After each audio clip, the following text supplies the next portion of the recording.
dalam rangka menghadiri acara penyerahan laporan hasil kerja Sekretariat Tim Nasional Percepatan Penanggulangan Kemiskinan TNP2K kepada Wakil Presiden Republik Indonesia pada hari ini Selasa 12 Agustus 2014.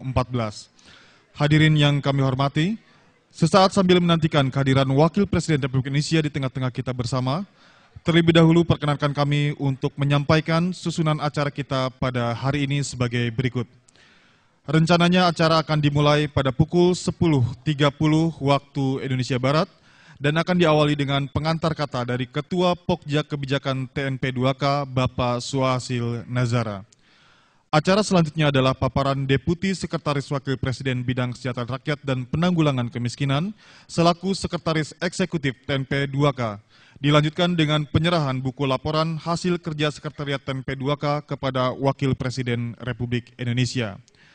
Acara selanjutnya adalah penyerahan buku laporan hasil kerja Sekretariat TNP2K kepada Duta Besar Australia untuk Indonesia dan Kepala UKP 4 oleh Sekretaris Eksekutif TNP2K.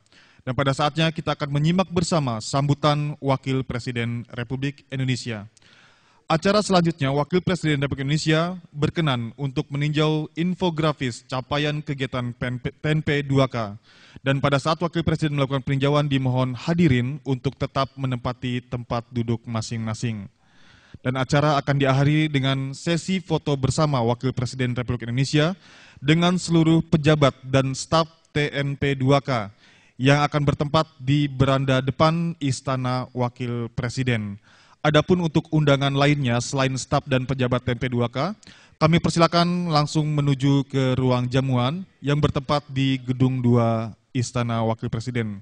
Sekali lagi nanti acara akan diakhiri dengan sesi foto bersama Wakil Presiden Republik Indonesia dengan seluruh pejabat dan staf TNP2K yang akan bertempat di beranda depan Istana Wakil Presiden di Jalan Medan Merdeka Selatan. Adapun untuk undangan lainnya, kami persilakan langsung menuju ke ruang jamuan yang bertempat di Gedung 2 Istana Wakil Presiden.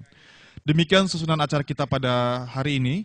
Selanjutnya kami mohon perhatian hadirin sekalian untuk beberapa informasi sebagai berikut. Yang pertama, demi menjaga hikmatnya acara, kami mohon kepada hadirin yang membawa telepon genggam atau alat komunikasi lainnya, selama berlangsungnya acara mohon agar dinonaktifkan atau minimal dalam kondisi hening atau getar. Sekali lagi kepada Bapak Ibu yang membawa telepon genggam atau alat komunikasi lainnya, selama berlangsungnya acara mohon untuk dinonaktifkan atau minimal dalam kondisi hening atau getar.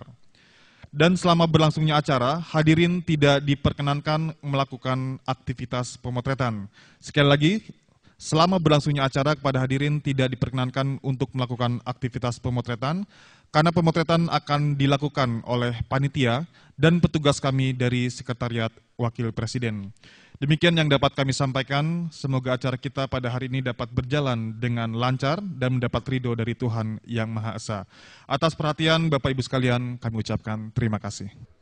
Baiklah Bapak Ibu, kami informasikan bahwa sesaat lagi Wakil Presiden Republik Indonesia akan tiba di tempat acara. Sekali lagi kami ingatkan kepada Bapak Ibu sekalian yang membawa telepon genggam, mohon untuk dinonaktifkan atau minimal dalam profil hening. Terima kasih.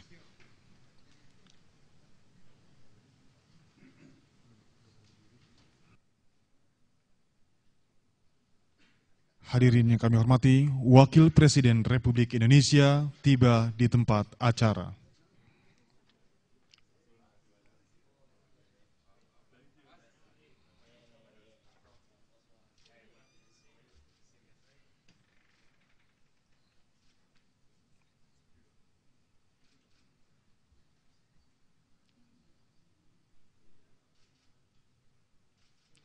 Hadirin disilakan duduk kembali.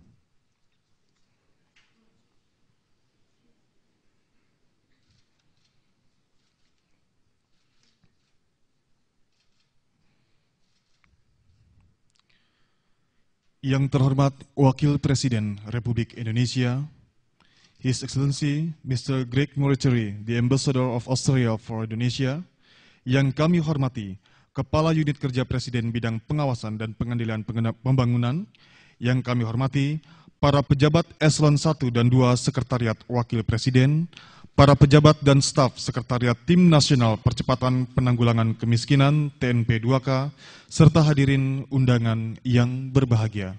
Assalamualaikum warahmatullahi wabarakatuh. Salam sejahtera untuk kita semua. Puji dan syukur senantiasa marilah kita panjatkan kehadirat Allah Subhanahu wa Ta'ala, karena atas limpahan rahmat dan karunia-Nya, di hari yang berbahagia ini kita dapat berkumpul bersama dalam rangka acara penyerahan laporan hasil kerja Sekretariat Tim Nasional Percepatan Penanggulangan Kemiskinan TNP 2K kepada Wakil Presiden Republik Indonesia. Hadirin yang kami hormati, mengawali acara kita pada hari ini, marilah kita ikuti bersama pengantar kata dari Ketua Pokja Kebijakan TNP 2K, Bapak Suhasil Nazar.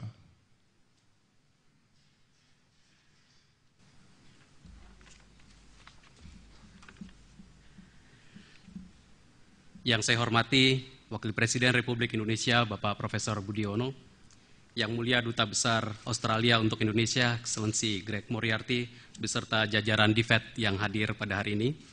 Yang saya hormati Profesor Kuntoro Mangkusubroto, Kepala UKP 4 beserta jajaran yang hadir pada hari ini. Yang saya hormati para pejabat dari Setwapres maupun TNP 2K. Yang saya banggakan rekan-rekan kerja di Sekretariat TNP 2K dan juga PRSF. Dan para hadirin sekalian yang saya muliakan. Assalamualaikum warahmatullahi wabarakatuh. Selamat pagi dan salam sejahtera bagi kita semua.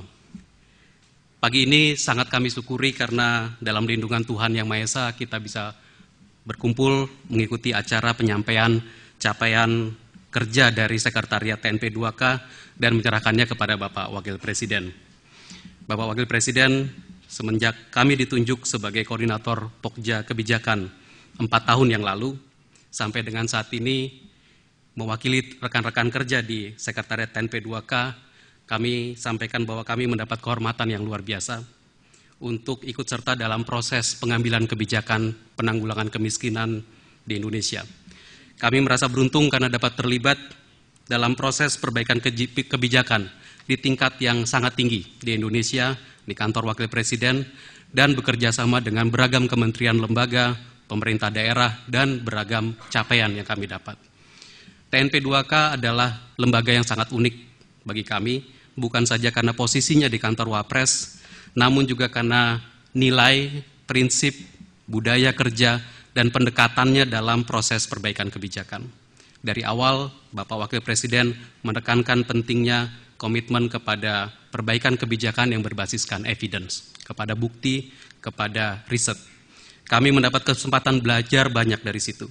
Di samping itu, TNP 2K juga memiliki komitmen kepada diskusi dan koordinasi lintas lembaga. Di era keterbukaan seperti saat ini, kita tahu bahwa setiap ide bisa di-challenge, bisa dicajikan, bisa didebat. Dan pada saat itu, evidence menjadi elemen penting dari diskusi tersebut dan juga dalam koordinasi. Perbaikan kebijakan juga tidak akan lengkap tanpa kegiatan pemantauan dan evaluasi yang berkesinambungan. Inilah rangkaian kegiatan yang kami lakukan pada dasarnya.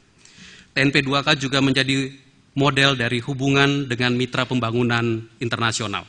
Pembentukan Poverty Reduction Support Facility atau PRSF yang mendukung penuh kegiatan Sekretariat TNP 2K, saya rasa juga menjadi salah satu praktik terbaik dari yang ada di Indonesia. Bapak Wakil Presiden yang saya hormati, kami ingin mengucapkan terima kasih untuk perkenan Bapak bertemu dengan kami pada pagi hari ini. Saat ini Bapak, TNP 2K dan PRSF secara keseluruhan telah mencapai sekitar 230 orang. Jumlah yang cukup banyak dan rekan-rekan kami ini semua sebagian besar hadir di ruangan ini bersama Bapak. Secara khusus rekan-rekan kami ini ada yang mengurusi administrasi dan kantor tentu saja. Ada juga yang berkonsentrasi kepada kegiatan penelitian, mencari evidence, mencari bukti-bukti ilmiah baru, dan ada juga yang fokus kepada proses koordinasi kebijakan program-program yang berjalan.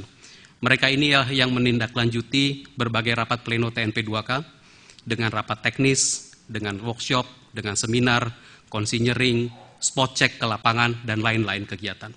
Dalam keseharian kerja kami sangat menghargai pimpinan dari Sekretaris Eksekutif TNP 2K, Bapak Dr. Bambang Widianto, yang sesudah ini akan menyajikan apa yang telah dilakukan oleh TNP 2K selama 4 tahun terakhir. Paparan beliau nanti tidak hanya akan menguraikan capaian semata, tapi juga akan menguraikan proses yang kami usung di Sekretariat TNP 2K bersama-sama dengan kementerian lembaga terkait dan juga pemerintah daerah. Kami berharap kontribusi TNP 2K ini akan berguna bagi Indonesia yang lebih baik di masa depan. Kami juga mohon perkenan Bapak Wakil Presiden untuk menerima laporan hasil kerja kami sekaligus memberi arahan lebih lanjut kepada kami. Sekian dan terima kasih. Semoga Tuhan Yang Maha Kuasa selalu menyertai langkah kita. Wassalamualaikum warahmatullahi wabarakatuh.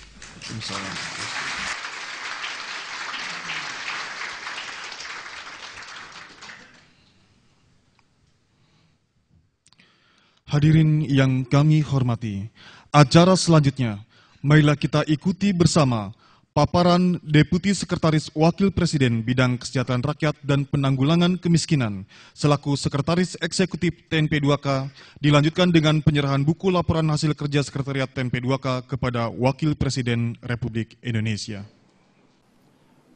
Bismillahirrahmanirrahim.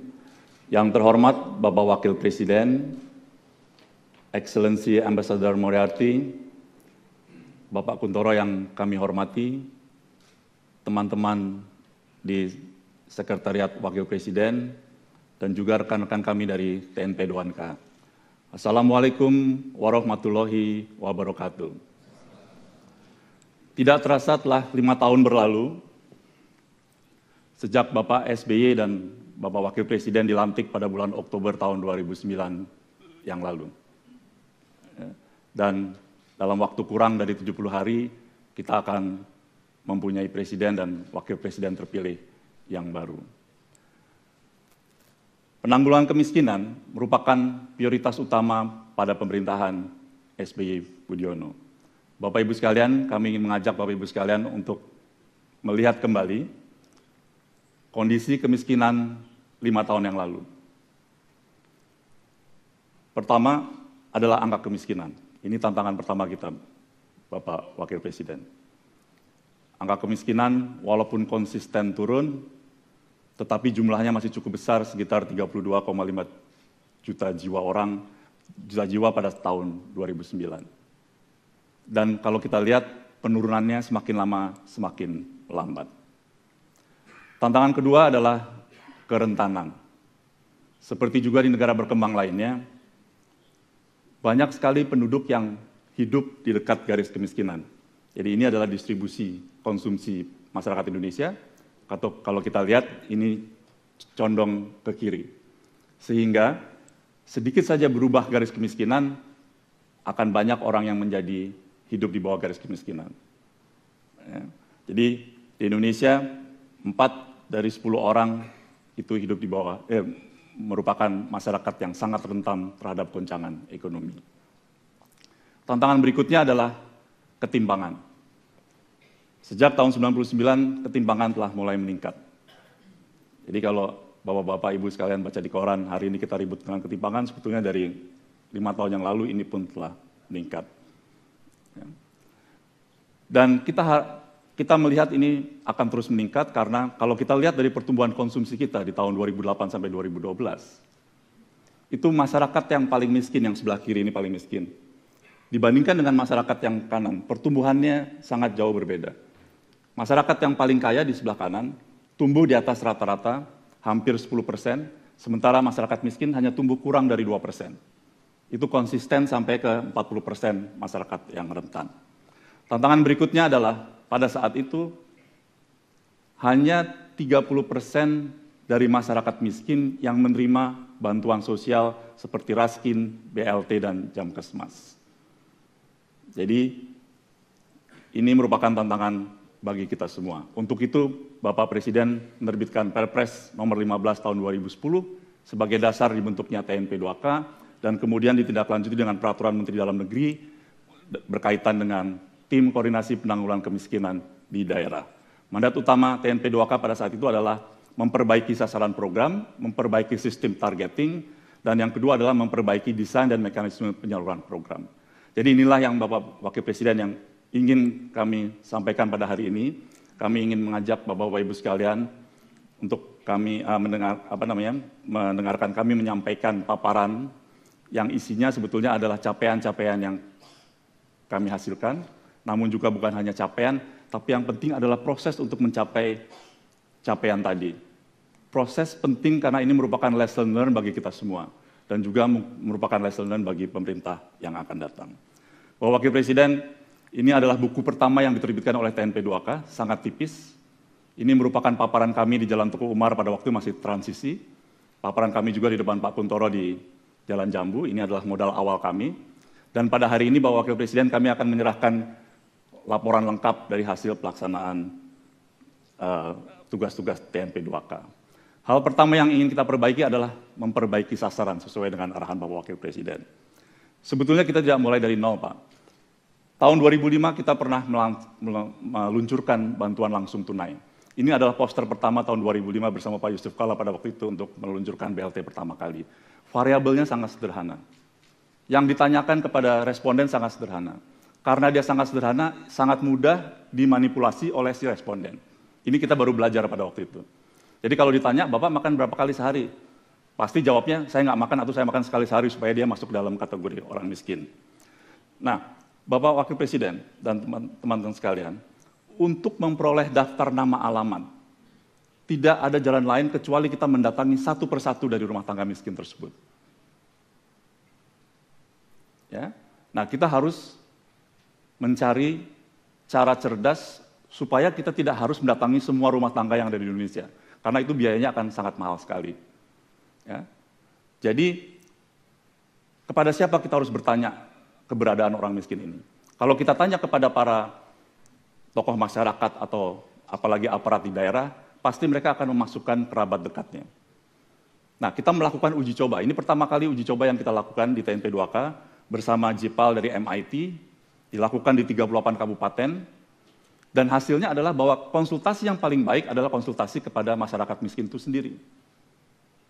Dan inilah sebagai dasar yang kita lakukan pada waktu kita melakukan perbaikan metodologi bersama BPS.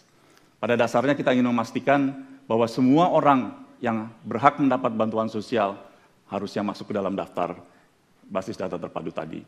Ini adalah contoh variabel yang kami cacah, jauh lebih banyak, jauh lebih baik dibandingkan yang lalu. Dan dengan modal daftar awal tadi, dengan modal kuesioner yang baru, BPS turun ke lapangan untuk mencacah rumah tangga miskin tersebut. Hasil dari pencacahan oleh BPS disampaikan kepada kami di TNP2K, waktu itu disaksikan oleh Bapak Wakil Presiden, ini pada bulan Februari tahun 2012. Untuk apa? Untuk kami proses sekali lagi. Karena data mentah ini Bapak Ibu sekalian, masih berupa data mentah, itu kita tidak mengetahui di mana posisi rumah tangga tersebut. Apakah dia di bawah garis kemiskinan, ataukah dia di atas garis kemiskinan. Jadi kita melakukan perankingan terhadap variabel tersebut, terhadap rumah tangga tadi. Ya, melakukan dengan proxy mean testing, dengan metodologi yang disebut dengan proxy mean testing. Ya, dan kami juga mensinkronkan dengan data dari Kemendagri, data Adminduk, agar data kami mempunyai NIK, kalau yang ada NIK-nya, dan juga mempunyai nomor kartu keluarga. Dan hasilnya adalah 40% daftar nama dan alamat masyarakat rumah tangga Indonesia dengan kondisi ekonomi sosial terbawah. Itu mencakup 25 juta rumah tangga dan 96 juta jiwa. Bapak Wakil Presiden, data ini dapat diakses, dapat digunakan pada dasarnya oleh semua orang. Pada awalnya ini adalah bagian dari Open Government Indonesia yang dipimpin oleh Pak Kuntoro pada waktu itu. Jadi kita mempunyai website khusus. Semua orang dapat masuk ke website untuk melihat sebaran daripada karakteristik orang miskin tadi. Misalnya siapa yang rumahnya lantainya dari tanah di Kabupaten Bojonegoro atau apa saja. Itu bisa langsung dari website. Ini bagian dari keterbukaan kita. Namun demikian, kalau data yang berkaitan dengan nama dan alamat, itu tidak bisa diakses melalui website. Harus diakses melalui suatu prosedur karena kami dilindungi oleh Undang-Undang Keterbukaan Informasi. Kami tidak bisa menyampaikan nama dan alamat langsung kepada para peminta. Jadi kalau ada isu kemarin bahwa salah satu kandidat capres mengirim surat menggunakan data kami, itu adalah sangat tidak benar. Nah, dan sampai saat ini Bapak Ibu sekalian, ada 56 permintaan dari kementerian lembaga, dari 21 kementerian lembaga, yang melakukan program bantuan sosial. Ada 65 permintaan daerah provinsi, dari 33 provinsi, karena satu provinsi kadang-kadang ada 2 atau 3 program yang menggunakan data kami, dan ada 513 permintaan dari kabupaten kota. Dan yang kami banggakan, Bapak Wakil Presiden dan hadirin sekalian, adalah bahwa tidak terdengar isu bahwa data ini diperjualbelikan. Jadi memang integritas ini sangat kami pertahankan. Dan kami memberikan layanan, Pak, secara gratis kepada mereka semua. Mereka bisa datang ke konsultasi ke kami, ke kantor kami. Jadi mereka akan menanyakan, Pak, saya punya program ini, data mana yang tepat buat program kami. Dan itu kami layani dengan gratis, ataupun kami dipanggil ke daerah untuk melayani mereka. Dan Bapak Budiono waktu itu berpesan bahwa data harap dijaga tidak untuk kepentingan politik ataupun komersial. Sampai hari ini Bapak Wakil Presiden telah lebih dari 1 juta orang mengunjungi website kami.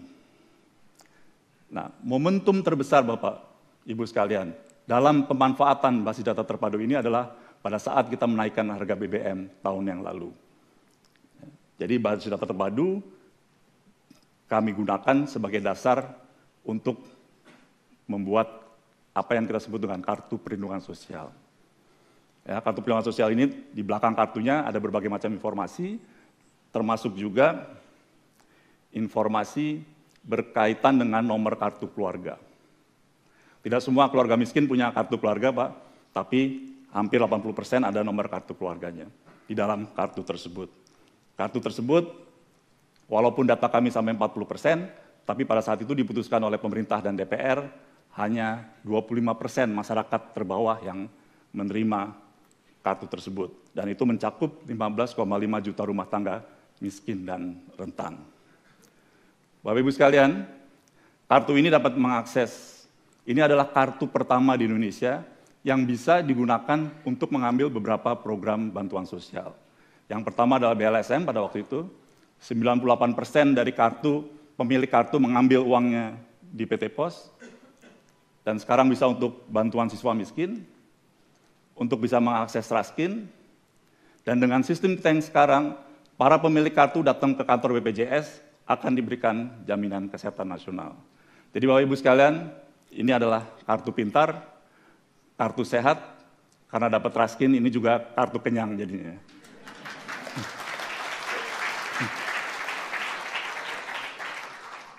Dan kalau dapat BLSM lagi, jadi kartu matre ini lama-lama.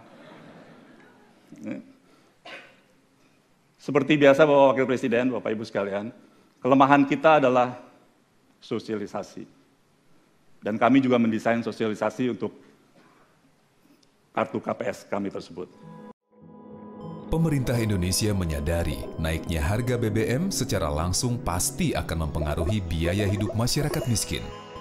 Berdasarkan basis data terpadu, pemerintah meluncurkan Kartu Perlindungan Sosial kepada masyarakat miskin tanpa dipungut biaya. Yang didistribusikan oleh PT Pos Indonesia ke alamat rumah masing-masing, rumah tangga sasaran. Sebanyak 15,5 juta rumah tangga sasaran di seluruh Indonesia. Kartu Perlindungan Sosial juga telah dilengkapi dengan kode pengaman, nama kepala keluarga, nama pasangan, dan nama salah satu anggota keluarga serta alamat rumah tangga miskin. Kartu Perlindungan Sosial ini bisa digunakan untuk mendapatkan bantuan Raskin, bantuan siswa miskin, bantuan langsung sementara masyarakat. Ingat, Kartu Perlindungan Sosial hanya untuk yang miskin.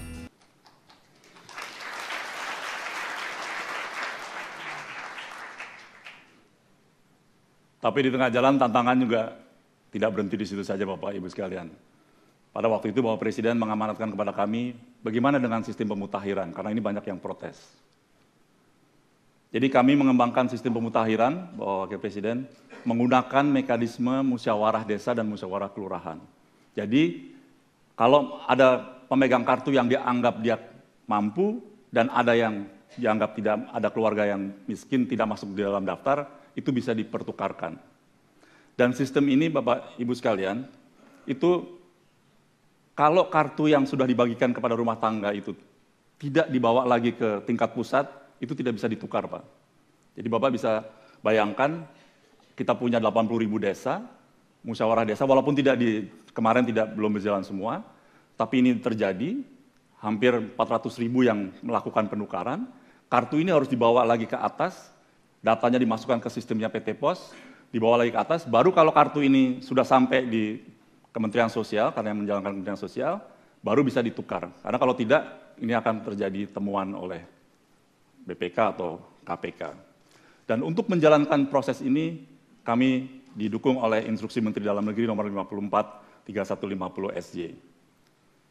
Jadi, alhamdulillah proses pemutahiran juga dapat berlangsung, walaupun barangkali masih banyak tantangan di sana-sini. Kemudian yang berikutnya kami juga menggunakan lapornya UKP 4, yang ke kami Pak, ini masuk 174.000 laporan, yang kami olah 90.000, yang tuntas 80.000 laporan. Kenapa ada yang ditindaklanjuti, ada yang tuntas? Karena semua yang ditindaklanjuti belum tentu tuntas.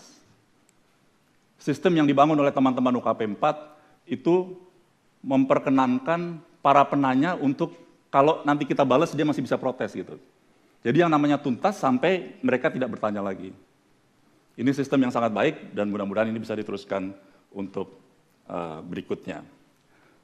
Bapak Wakil Presiden dan hadirin sekalian yang kami hormati, bantuan sosial pertama yang sangat penting adalah bantuan siswa miskin.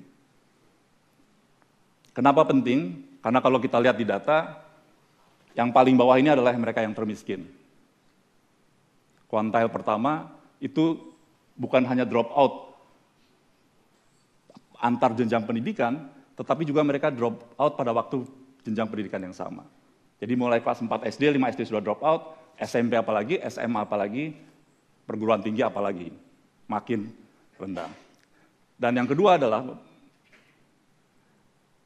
terlepas dari masalah retoriknya kita membantu orang miskin, pada saat itu hanya 10% dari masyarakat miskin yang mendapatkan bantuan siswa miskin. Jadi banyak yang tidak tepat sasaran.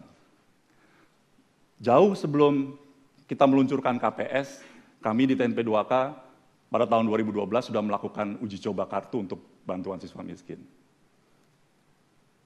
Dan ini tantangannya tidak sedikit, Pak. Kami paparan di berbagai macam kementerian, dari Bappenas, Kemendikbud, segala macam. Pada waktu itu belum ada isu penaikan harga BBM pada saat itu. Ya, kami melakukan uji coba di 270.000 siswa SD, 732.000 siswa, dan yang mengelola pendidikan di Indonesia ini ada dua. Satu adalah Kementerian Pendidikan, satu lagi Kementerian Agama. Pada awalnya ini susah sekali Pak, kita bikin kartunya nanti mau sendiri-sendiri, waduh ini komplikasi di lapangan sangat banyak sekali.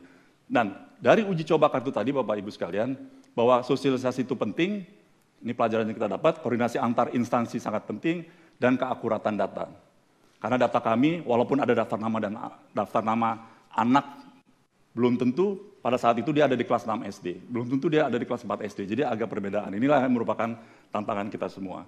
Tapi alhamdulillah Bapak Ibu sekalian, kita pada tahun 2013 pada waktu diluncurkan KPS, mengapa pada saat itu orang miskin hanya 10% orang miskin yang mendapatkan kartu beasiswa, karena sebelumnya beasiswa, bantuan siswa miskin itu ditetapkan oleh sekolah, berbasis sekolah. Dan dengan dorongan Pak Wapres, akhirnya kita bisa merubah menjadi berbasis rumah tangga, menggunakan KPS mencakup 16,6 juta siswa. Kartu itu untuk madrasah bisa, untuk sekolah biasa bisa. Ya, jadi ini kira-kira skemanya, cepat saja. Ya.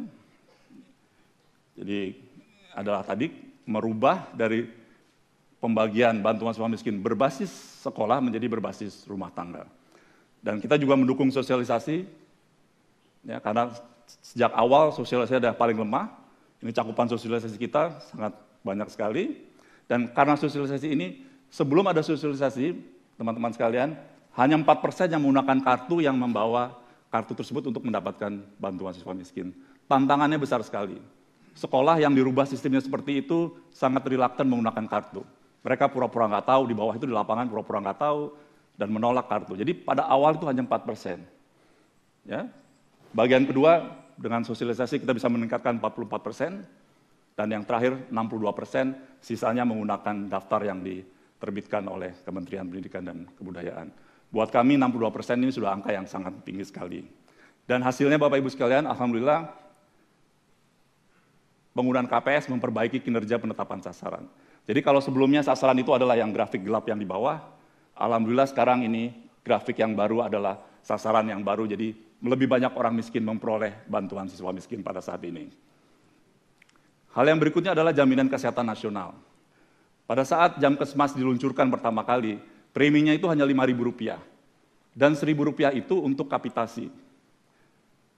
Rp5.000 per bulan berarti 1 tahun hanya 60.000. Bayangin di mana ada asuransi kesehatan 60.000 per tahun. Jadi ini kita tahu tidak sustainable. Dan pertama yang kita lakukan adalah pada saat itu adalah melakukan kajian, sebetulnya kalau kapitasi 1.000 itu cukup apa enggak gitu. Dan ternyata ini banyak subsidi dan segala macam, ada subsidi obat, subsidi gaji, dan sebagainya. Akhirnya dapatkan angka bahwa sebetulnya kapitasi yang layak itu adalah Rp6.000. 6 kali dari yang ada kita. Itu adalah real cost-nya. Kenapa kita harus tahu real cost-nya? Karena kita tidak hanya akan mengandalkan pelayanan pemerintah, tapi juga kita akan mengandalkan pelayanan swasta. Jadi klinik swasta di bawah juga harus ikut terlibat dalam jaminan kesehatan nasional. Yang kedua, kita melakukan perhitungan bahwa Wapres, kalau Bapak masih ingat, ini adalah tabel yang sangat terkenal pada waktu perdebatan di kabinet. Ya, ini adalah skenario ke-13 yang disetujui Departemen Keuangan. Itu hasilnya Rp20.000, akhirnya disetujui Rp19.250. Dan untuk mendukung itu, dengan pimpinan Bapak Wapres, kami melakukan rapat terus, keluar Perpres nomor 32, Peraturan Menteri Kesehatan dan Surat Edaran Menteri Dalam Negeri untuk melaksanakan penyaluran uang langsung dari BPJS ke Puskesmas. Ini yang tidak bisa terjadi sebelumnya. Kita juga mendukung sosialisasi. Tantangan berikutnya adalah supply side, Pak. Ini yang menjadi tantangan kita berikutnya. Ini kalau Bapak lihat ilustrasi ini, orang sekarang ngantri di rumah sakit di Jakarta yang menggunakan JKN dari jam 2 pagi, Pak. Dia taruh sandalnya di situ, taruh helmnya di situ. Ya, ini dari jam 2 pagi. Ini baru mereka yang datang karena sakit. Ya, kita masih punya potensi, Bapak Ibu sekalian. Ini dari data kami. Ini contohnya adalah hipertensi, Pak. Kita namakan unmet menurut provinsi. Ya, jadi yang datang sakit, yang punya penyakit hipertensi, yang datang sakit itu cuma yang hitam. Barangkali kalau di ruangan ini kita hipertensi, kita ke dokter. Tapi sisanya merupakan penyakit hipertensi tapi tidak datang ke dokter. Jadi ini potensi kalau nanti mereka sadar bahwa mereka punya hak JKN, akan berbondong-bondong datang ke rumah sakit.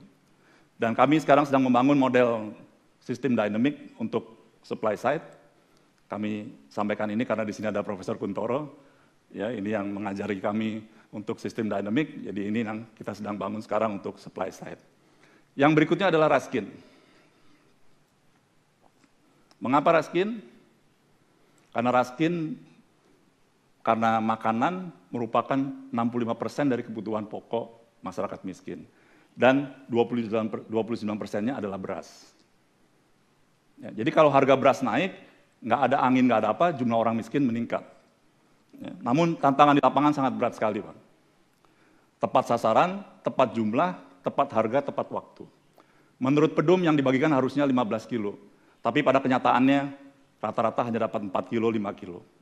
Ya, ini tantangan kita semua. Ya.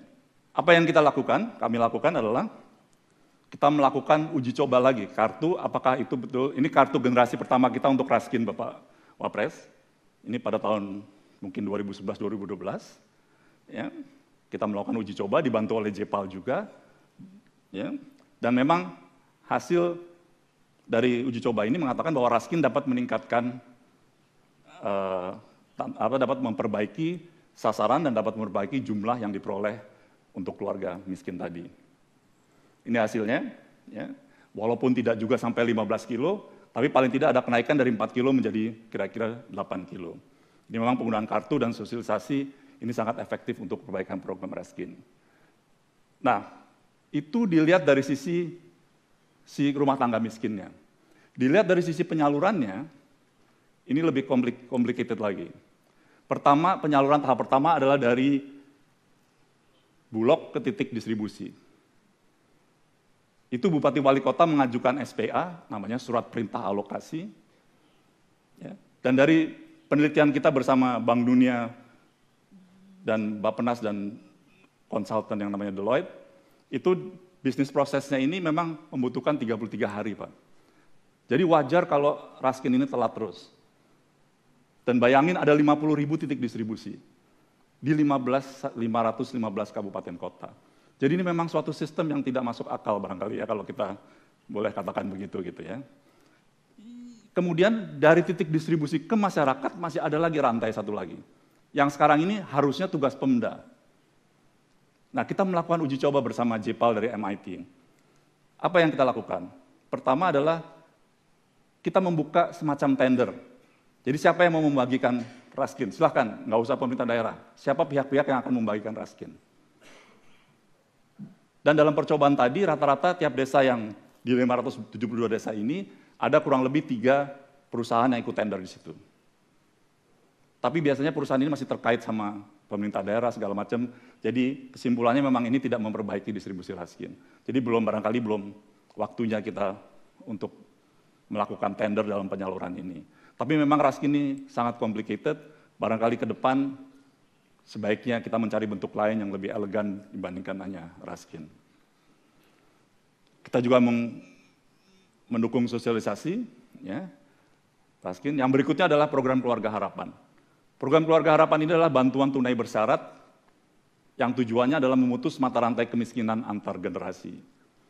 Tantangan yang kita hadapi pada waktu itu, Bapak Wakil Presiden, PKH ini dimulai tahun 2007. Pada tahun 2009, cakupannya baru mencakup 700.000. Dan dijalankan tidak seperti conditional cash transfer. Dijalankan seperti cash transfer biasa, karena tidak dilakukan verifikasi dengan baik. Ya, maka itu tindakan tahap awal kami membantu Kementerian Sosial untuk membenahi bisnis proses dari PKH tadi. Ya. Ini buku yang kami terbitkan. Dan kita targetkan tahun ini mencakup 34 provinsi, 313 kabupaten kota, mencakup 3,2 juta rumah tangga. Kami juga membantu Kementerian Sosial membangun sistem monitoring, pemantauan dan pengendalian pelaksanaan program, kita sebut dengan SMART. Ya, SMART itu singkatan dari Sistem Monitoring dan Analisis Regular Triwulanan. Jadi sekarang kita bisa real time mengetahui siapa yang sudah diverifikasi, siapa yang belum. Dan Bapak Ibu sekalian, kalau kita lihat dari dampak PKH, PKH ini digunakan di berbagai negara. Ya.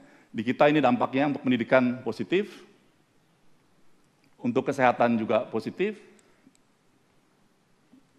Ya. Jadi barangkali ini adalah program yang baik untuk kita teruskan. Kemudian yang berikutnya, tantangan nggak berhenti di situ lagi. Ya. Dalam peraturan main yang dibuat, setelah 6 tahun harusnya mereka exit. Berhenti begitu saja. Tidak dapat program lagi. Nah, barangkali ini kita pikir kurang pas kalau begitu caranya. Kita harus membuat exit strategi. Ya, karena belum tentu setelah 6 tahun kondisi rumah tangga itu menjadi lebih baik dari yang dulu. Jadi mau nggak mau kita harus survei lagi Bapak Ibu sekalian. Dan ini kami bersama-sama LPM melakukan survei yang namanya resertifikasi. Ini dokumennya sebanyak ini Pak, sekarang kita bingung mau ditaruh di mana ini dokumennya. Ya. Ini bahan sosialisasi terkait resertifikasi. Ya, intinya adalah dari jumlah rumah tangga yang 626, 387 masih akan kita berikan PKH, sisanya 238 akan yang kita sebut dengan graduasi tadi. Jadi ini adalah cara yang fair saya pikir untuk kita memberhentikan exit strategi dari program PKH. Namun demikian, kita juga melakukan, memberikan kesempatan juga kepada mereka yang keluar dari tadi, mereka yang keluar dari PKH untuk membangun sistem mekanisme pengaduan agar mereka juga bisa mengadu kenapa mereka diberhentikan dari program PKH. Yang berikutnya, Bapak Wakil Presiden, adalah Program Nasional Pemberdayaan Masyarakat. PNPM ini adalah menggabungkan kekuatan masyarakat madani, partisipasi masyarakat lokal, serta transfer langsung dari pemerintah kepada masyarakat. Semangatnya adalah memberikan bantuan langsung tanpa melewati birokrasi dari pemerintah pusat langsung ke masyarakat. Namun pada perjalanannya terjadi berbagai macam variasi. Tiap kementerian punya program yang labelnya pemberdayaan masyarakat. Ini adalah program-program yang di kiri, ada program-program yang memang mengikuti pakem dari pemberdayaan masyarakat.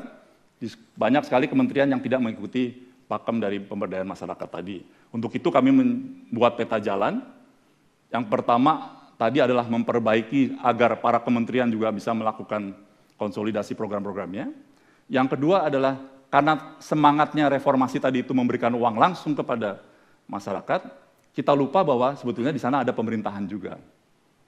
Nah ini barangkali setelah 10 tahun berjalan, kita pikir, wah kalau kita mengajukan pemerintah daerah barangkali agak kurang pas juga. Jadi bagaimana? Karena dari proses pemberdayaan masyarakat tadi, timbul berbagai rencana-rencana, timbul berbagai program yang harusnya bisa diakomodasi ke dalam proses perencanaan yang sifatnya formal.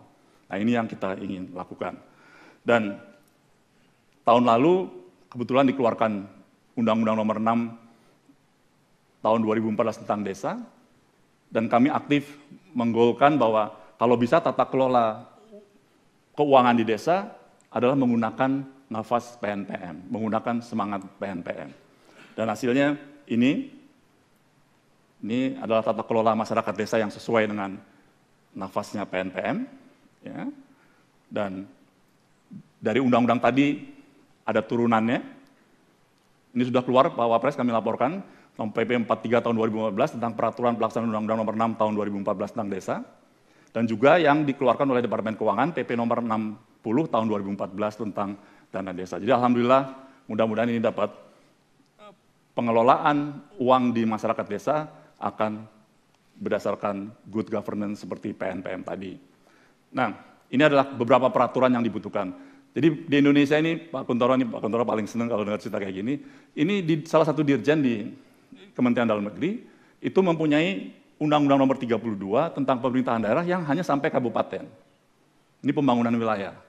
Sementara yang menangani undang-undang desa itu adalah dirjen lain lagi yang memang di pemerintahan desa langsung undang-undangnya itu. Jadi ini ada gap di antara ini.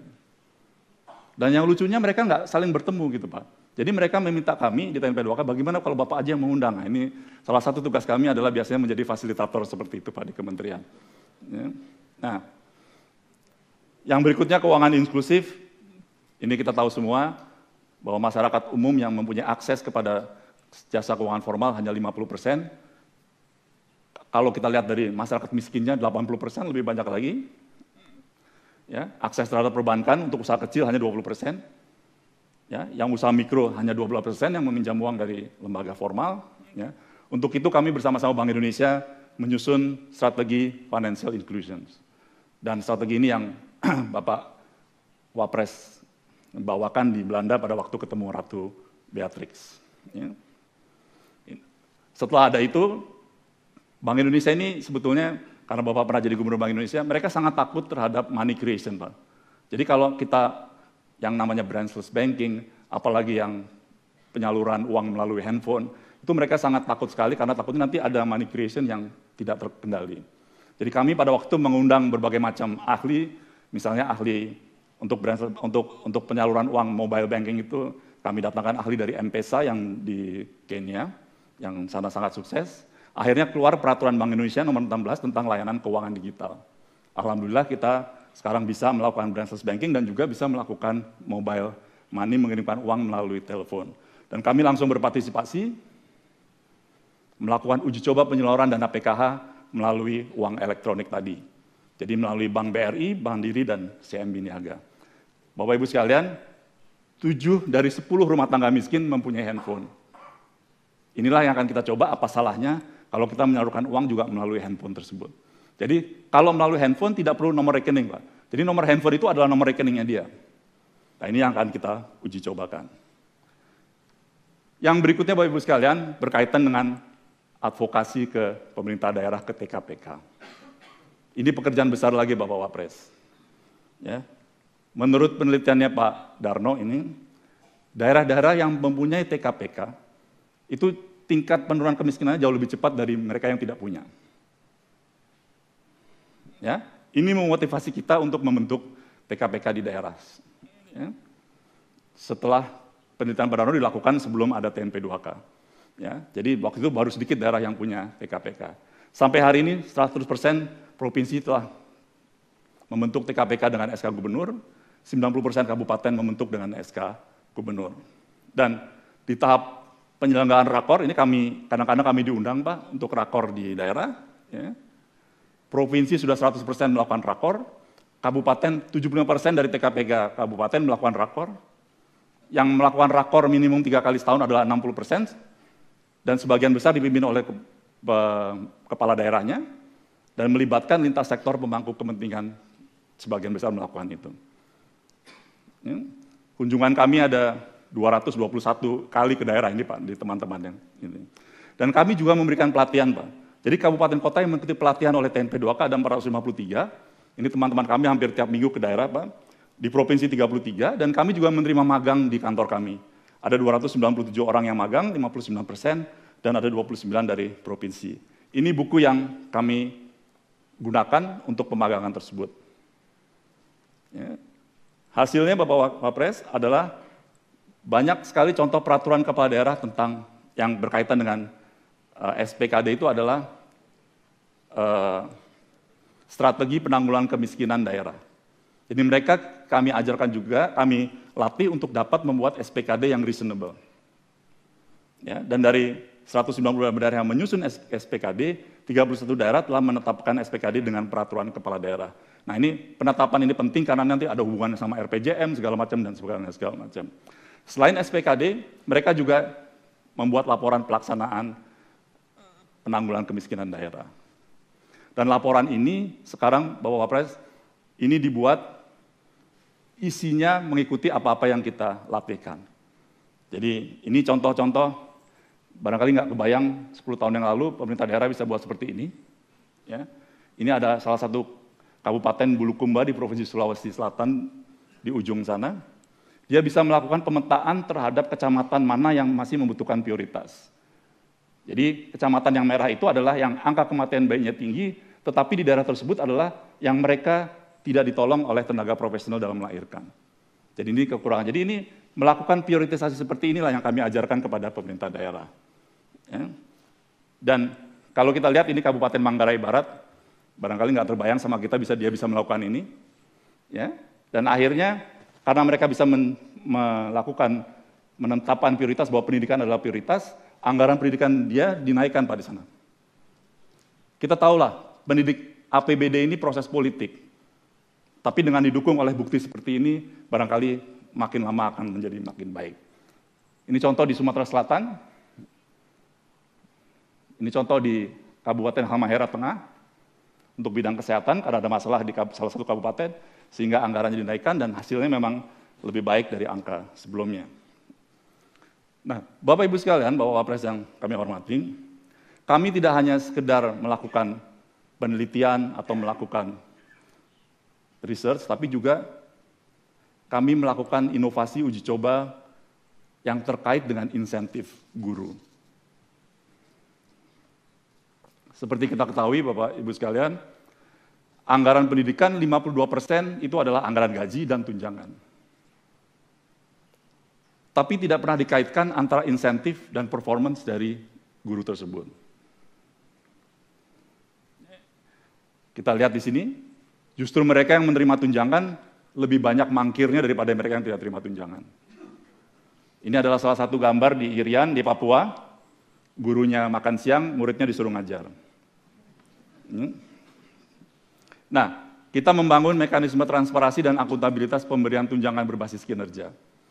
Jadi, ini yang barangkali ini juga terkait dengan sistem anggaran kita. Kenapa kita tidak bisa mengaitkan antara tunjangan dengan performance? Karena gaji kita nggak bisa diberhentiin di tengah jalan, Pak. Jadi mau dia masuk, mau dia mangkir, ya gaji tetap tunjangan jalan terus selama setahun itu. Nah, kita di sini melakukan uji coba membangun sistem bagaimana caranya mengkaitkan antara tunjangan guru dengan tingkat kehadiran. Dan ada 3 kabupaten, ini setelah kita reach out kemana-mana, Bapak Ibu sekalian, ada 3 kabupaten yang mau mengeluarkan perda bahwa nanti tunjangan yang berdasarkan dari APBD-nya dia mau diberhentikan kalau dia tidak perform. Jadi ini kita membangun sistem untuk mereka untuk itu.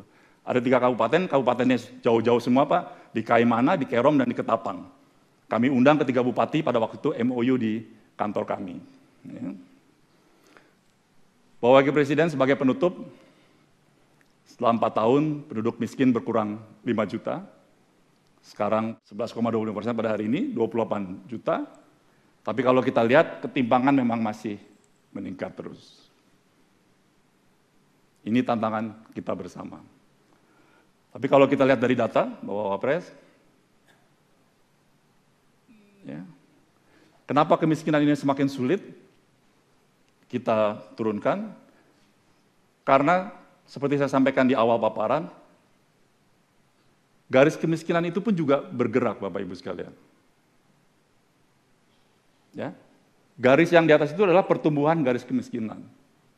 Jadi kalau pertumbuhan konsumsi daripada masyarakat ini yang di desil pertama, desil kedua ini yang paling miskin, itu tidak bisa mengejar pertumbuhan angka kemiskinan, dia sudah pasti dia tidak akan bisa melewati garis kemiskinan. Ini kondisi tahun 2010 sampai 2014. Ya. Namun demikian, setelah kita melakukan targeting yang lebih baik, mekanisme yang lebih baik, antara tahun 2013 sampai tahun 2014, pertumbuhan dari desil pertama itu sudah melebihi sedikit dari pertumbuhan garis kemiskinan tadi. Jadi insya Allah ke depan, ketimpangan akan bisa semakin kita kurangi dengan adanya social assistance yang lebih baik. Ya, pertumbuhan garis kemiskinan ini juga kita tidak bisa menjaga harga-harga bahan pokok. Jadi ini bukan hanya tergantung dari program saja. Kalau kita lihat tadi saya sampaikan 65% yang dikeluarkan oleh masyarakat miskin adalah makanan. Ternyata kita tidak bisa menjaga inflasi bahan makanan. Inilah yang menyebabkan mengapa sulit menurunkan angka kemiskinan berdasarkan karena harga-harga juga ikut meningkat.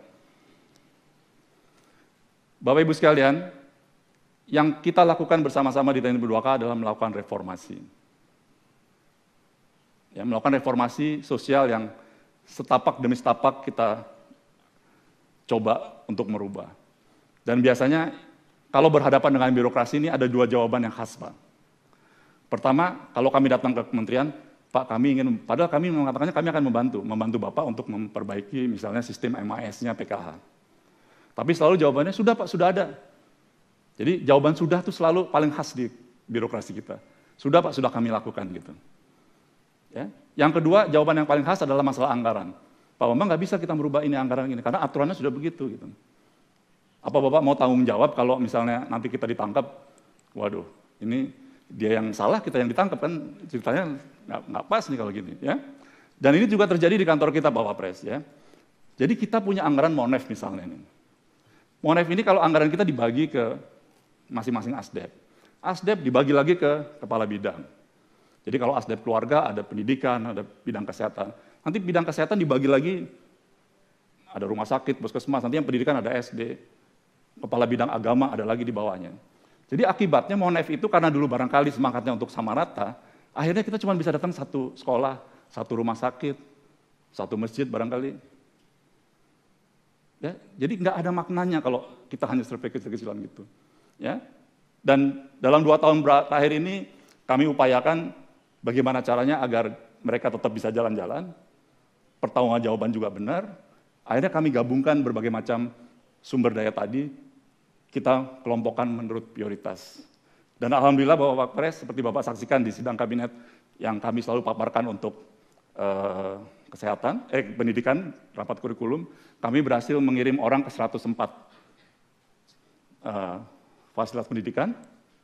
Dan ini daerahnya juga bukan daerah yang gampang, ada di Kepulauan Riau, di Kepri, di macam-macam, di daerah-daerah kepulauan yang kita lakukan. Jadi alhamdulillah dengan modifikasi sedikit, sebetulnya ini bisa dilakukan kalau si penanggung jawab anggaran itu mempunyai kreativitas dan semangatnya ingin memperbaiki apa yang ada. Ya, ini kita lakukan di 14 provinsi dan di 20 kabupaten. Bapak Wakil Presiden yang kami hormati, ini telah di penghujung paparan kami. Jadi kalau kita lihat, I think this is also important for Mr. Ambassador. Why we can say that the TNP2K is very effective? Ya. Pertama, jadi kalau nanti lain kali barangkali ini para lembaga internasional ingin membantu pemerintah Indonesia, pertama, cari ada champion apa enggak di birokrasi tersebut. Pada awalnya sudah tentu Bapak Ibu, lembaga donor melihat Bapak Wapres sebagai champion dalam hal ini. Barangkali kita tidak akan melihat lagi ada seorang wakil presiden yang juga merupakan guru besar ekonomi di Indonesia ini.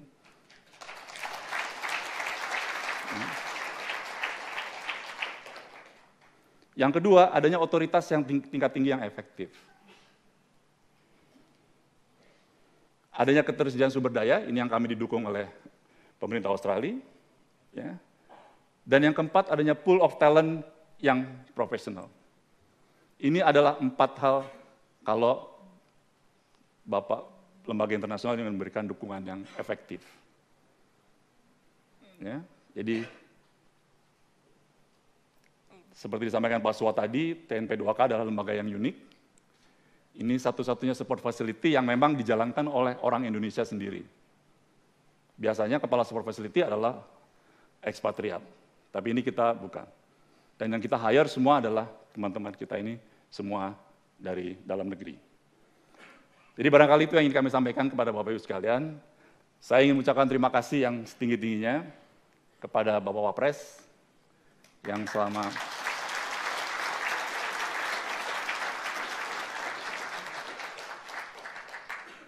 selama ini memberikan bimbingan, toladan buat kita semua. Ini yang coba saya jaga di dalam TNP2K, bahwa toladan dari Bapak Wapres harus kita ikuti. Ya. Saya ingin juga menyampaikan terima kasih kepada Pak Kuntoro yang hadir pada hari ini.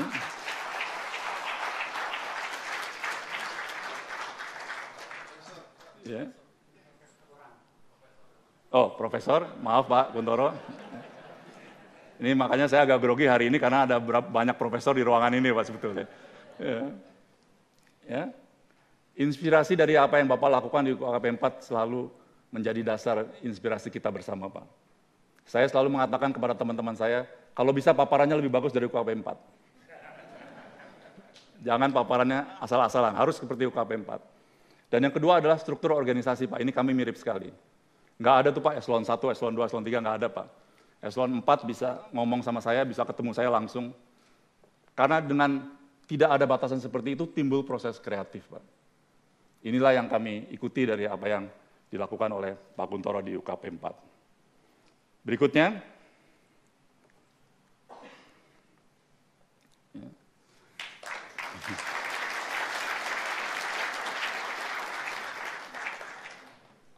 I would like to express my appreciations to the government of Australia. This is a very valuable relationship for us, and because your support, we have done a lot to improve our social assistance. Dan yang terakhir, sudah tentu kepada rekan-rekan.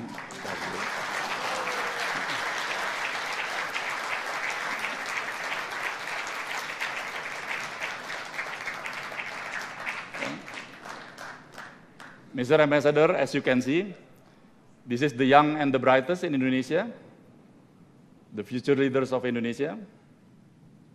Yeah? And I can proudly say that your investment with TNP2K has given you the highest rate of return in Indonesia.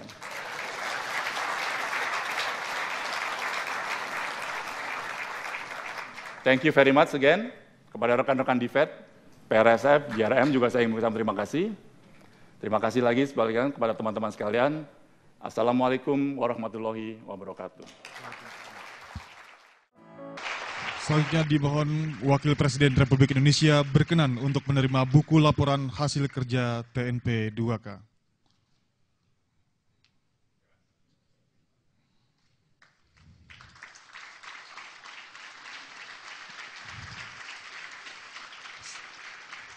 Selanjutnya penyerahan buku laporan hasil kerja Sekretariat TNP2K kepada Duta Besar Australia untuk Indonesia dan kepada Kepala Unit Kerja Presiden Bidang Pengawasan dan Pengendalian Pembangunan UKP 4.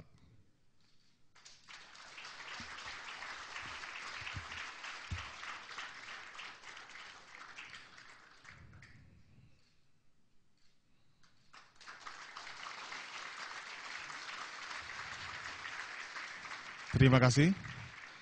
Sekali lagi kami ucapkan selamat kepada TNP2K. Baiklah hadirin yang kami hormati, acara selanjutnya, marilah kita simak bersama sambutan Wakil Presiden Republik Indonesia.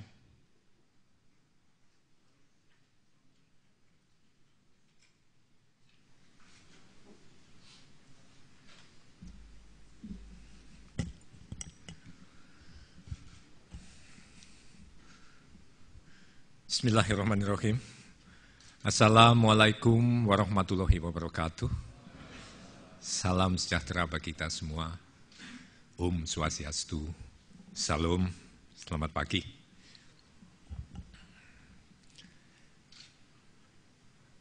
Pak Kuntoro yang saya hormati, saya banggakan.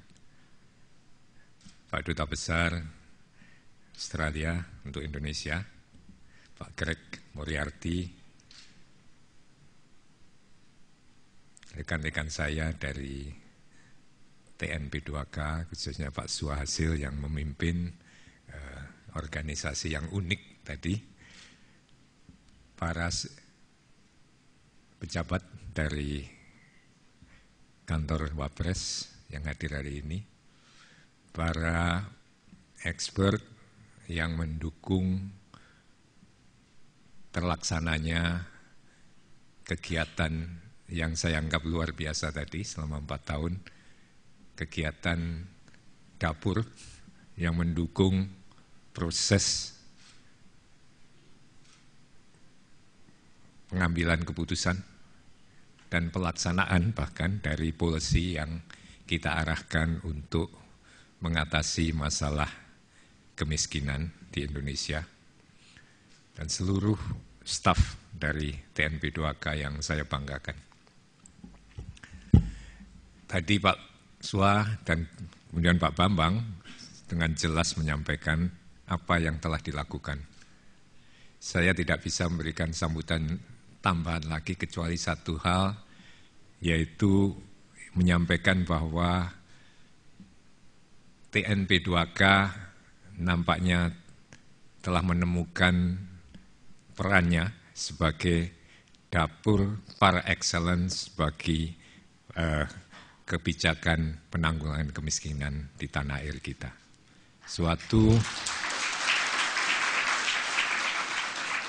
Mohon maaf, memang dapur, Anda semua tidak menonjol di headline, tetapi sebenarnya Anda lah yang menyajikan kepada para menteri, pada saya, masakan-masakan ini. Menteri, saya menentukan, mengambil keputusan. Tetapi yang menyajikan, yang mengolah dan menyajikan, itu adalah tentu Anda sekalian bersama-sama dengan instansi-instansi pemerintah yang lain. Kadangkala menteri maupun saya kadangkala tidak tahu apa yang diorder. Anda yang kemudian bisik-bisik, ini Pak order ini deh. Nah kemudian dimasakkan. Nah itulah yang terjadi. Saya melihat interaksi antara dapur dan yang di depan, front office, yaitu adalah pejabat-pejabat yang menangani secara publik, secara di depan, itu sangat baik. Ini adalah salah satu pelajaran yang saya kira kita semua harus menarik dari pengalaman TNP2K ini. Tidak bisa suatu lembaga yang merupakan dapur itu ingin menjadi front office. Ya dapur. Tetapi dengan hubungan yang sangat baik antara back office dan front office ini. Hubungan inilah yang kadangkala miss dalam suatu proses interaksi birokrasi. TNP2K unik karena ini bukan bagian dari di birokrasi, tetapi punya jalur-jalur yang pas dengan birokrasi. Jalurnya pada tingkat yang cukup tinggi, pada tingkat saya dengan para menteri, itu ada hotline yang langsung bisa disampaikan apapun yang terpikir oleh teman-teman dari TNP2K, tapi juga kita upayakan jalur dengan para pejabat yang ada di front office, para dirjen, para kepala instansi yang melaksanakan policy ini. Ini yang perlu saya kira jadi pelajaran ke depan kalau memang kita ingin mempunyai dapur yang efektif, ya hubungan semacam ini harus dijaga oleh kedua belah pihak. oleh front office, oleh menteri dan yang pengambil keputusan, tapi juga oleh back office.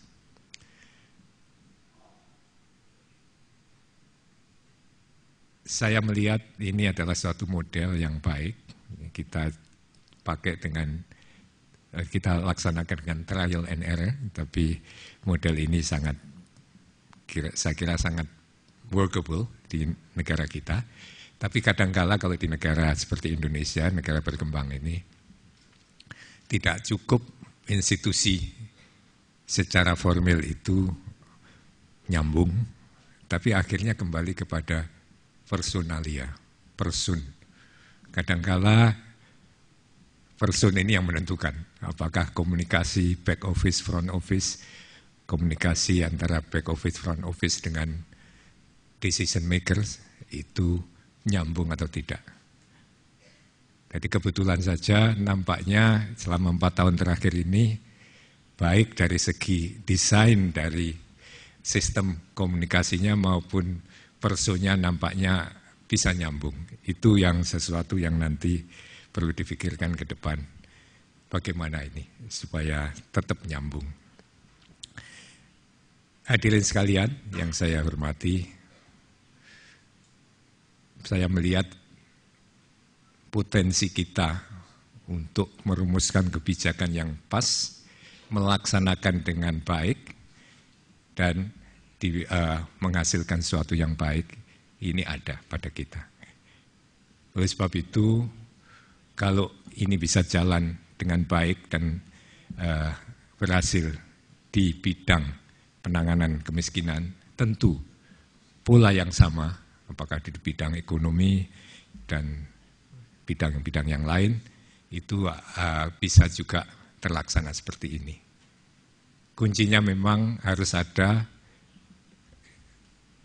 support yang baik dalam rangka membuat suatu policy ini didasarkan, tadi disebutkan oleh Pak Sua dan Pak Bambang, didasarkan pada fakta, pada evidence.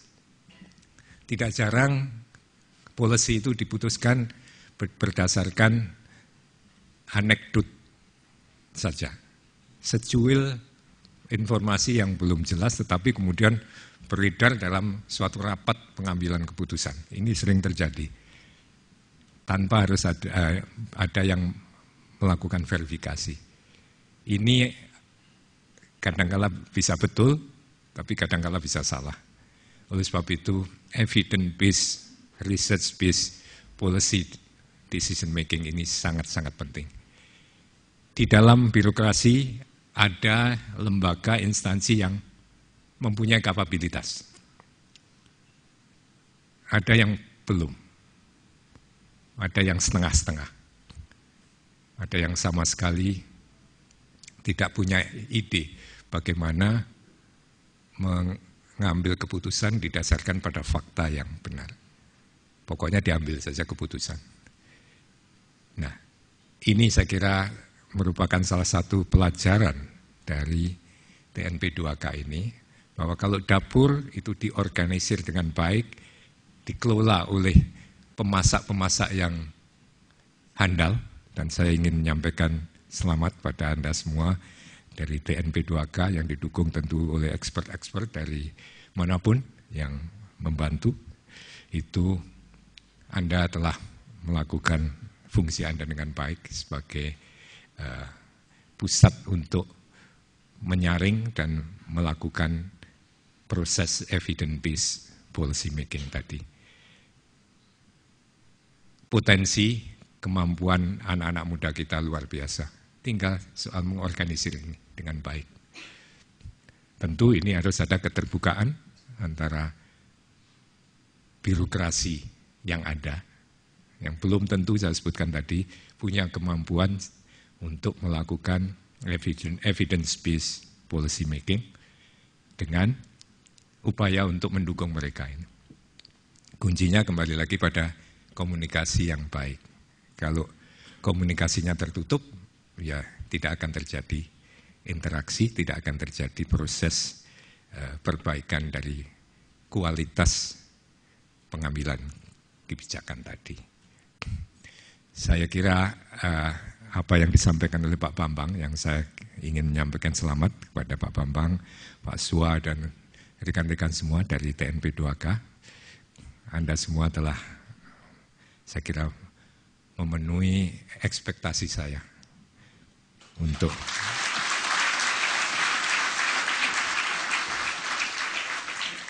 satu ciri lagi yang dari dapur ini memang adalah dapur ini mempunyai networking untuk mendapatkan the best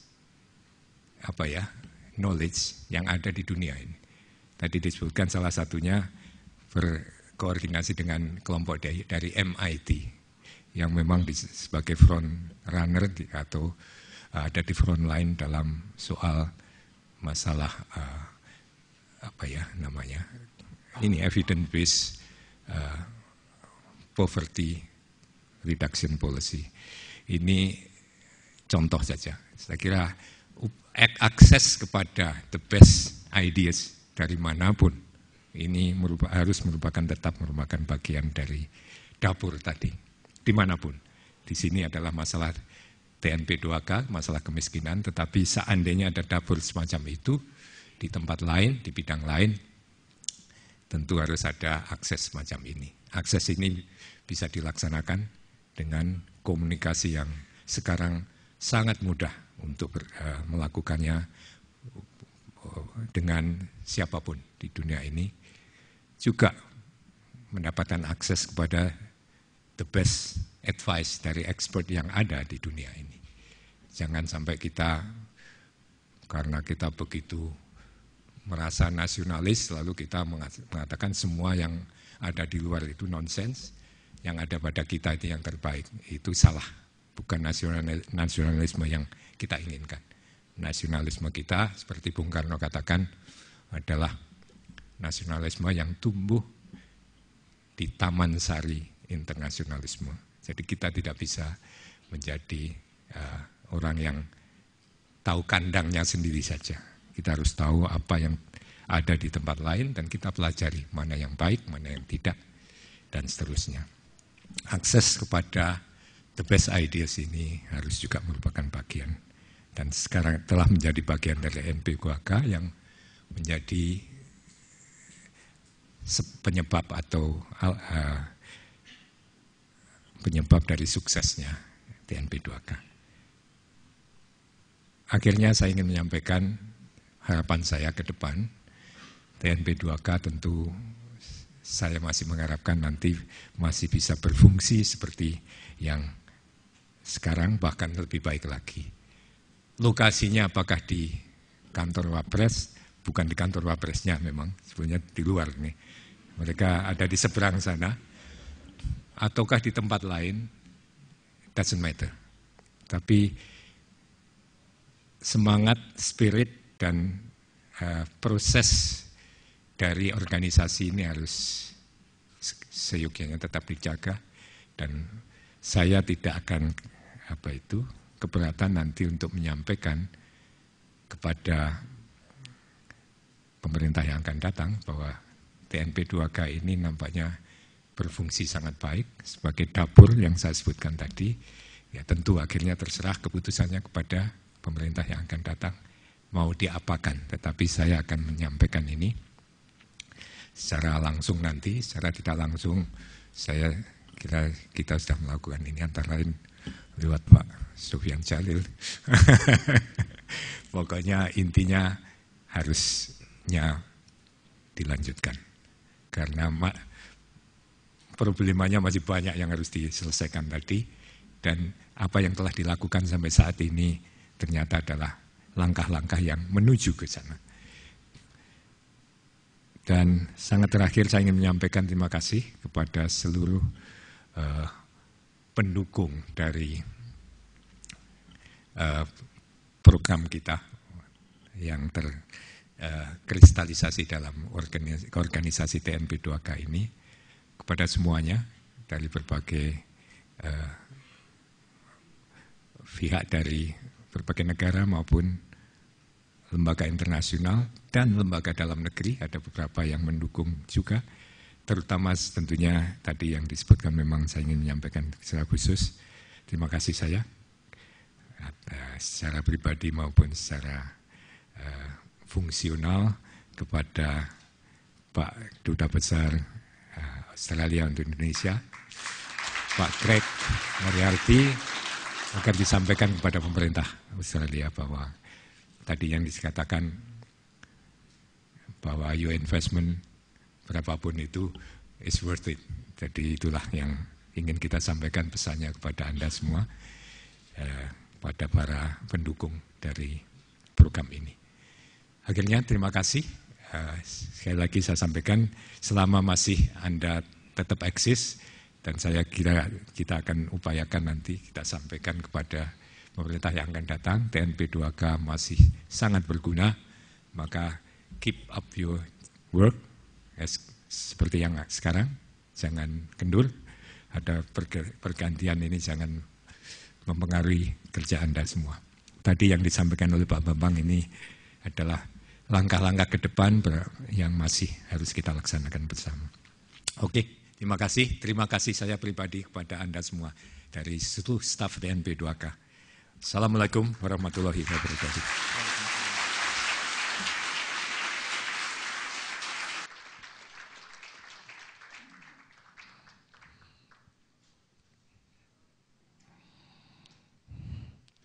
Selanjutnya, Wakil Presiden Republik Indonesia dengan didampingi oleh Duta Besar Australia untuk Indonesia, Kepala UKP 4, Sekretaris Wakil Presiden dan Sekretaris Eksekutif TNP 2K berkenan untuk meninjau infografis capaian kegiatan TNP 2K.